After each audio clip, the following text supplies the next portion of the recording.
Yeah, I forgot a couple things I probably ought to add on this black gum business. My grandson asked me, he said there's two or three, what's these others over here? And I said, well, that's root sproutings. They're real big on doing root sproutings and coming up and making kind of like, there's another one over there, black gum thickets. That's the way they do.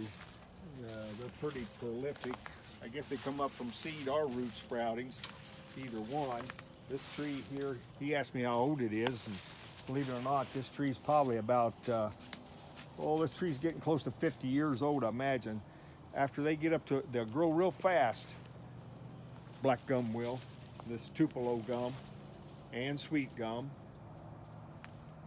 till they get up to a certain size. And then it just seems like they kind of level off and takes them forever. I know out here on the road north of here, about a mile, there's two great big old black gums sitting along the road that the timber guys left, and they're still there because timber guys of yesteryear didn't like cutting them very much because there wasn't a whole lot of use for black gum. So they would leave them behind, or maybe they have a bad spot in them. Gum are bad about getting a bad spot in them and rotting out, and they make good hollow trees for wildlife. Where I grew up, we had big old black gums that had been left behind by the timber guys because they'd been struck by lightning or one thing or the other, or storm damage, and they had big hollow holes in them, and there was always either a den of coons in them or barred owls. Barred owls love to build their damn nest inside of black gum trees. They'll be hollow up at the top.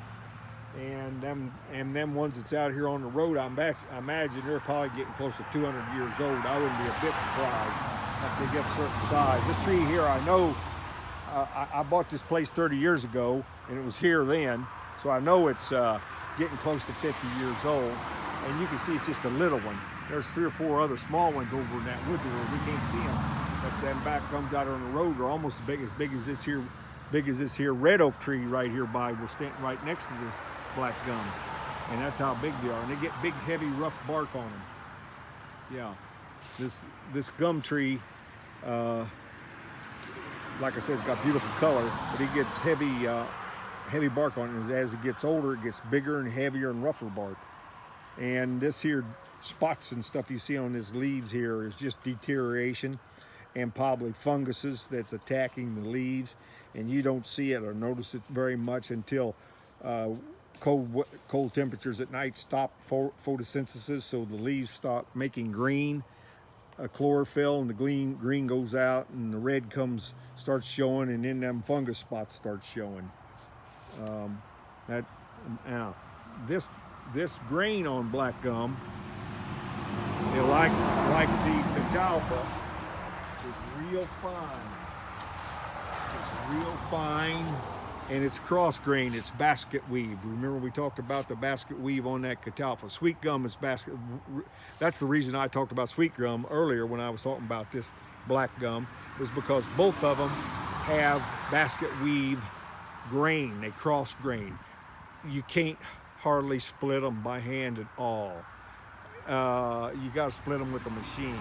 It's terribly hard to split. This black gum is, and they used it in the sweet gum for backup wood and furniture down south, and all the little furniture, chair factories, desk factories, places where they built chests of drawers and all that. The wood that you'll find in the corners of drawers and backing them up, in those kind of things of yesteryear, most always is either black gum or sweet gum.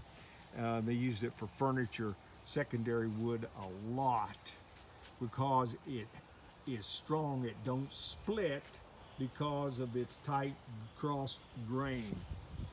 I can tell you a little story. I used to work with an old Tennessean from around Crossville, Tennessee, and back years ago, building houses in Indiana.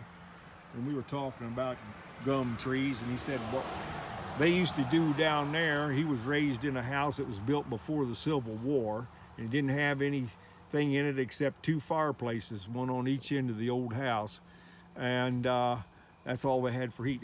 Those houses weren't even built for stoves, And he said, what we do with black gum, we use them for backlogs. They call that a backlog.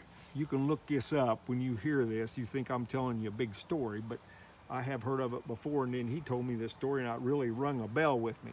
They cut black gum like this in the summer and roll them into the creek or into the pond or into the horse trough and let them soak water all summer.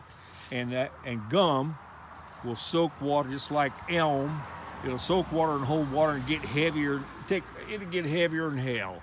And he said we'd let them soak, and we couldn't pick them up. We'd have to roll them, put them on something, and drag them with the horse, or roll them across the floor and put them in the fireplaces, because them old fireplaces were built for burning 4-foot logs. Them were 5-foot fireplaces, and they lower that right back in the very back of them old stone fireplaces, and just leave it in there all season burning, because that'd keep from burning out the stone in the back of the fireplace, called a backlog, because this gum don't burn very well. It's poor firewood, just like catalpa, sweet gum, poor firewood, but it soaks water, and it wouldn't burn out all winter long.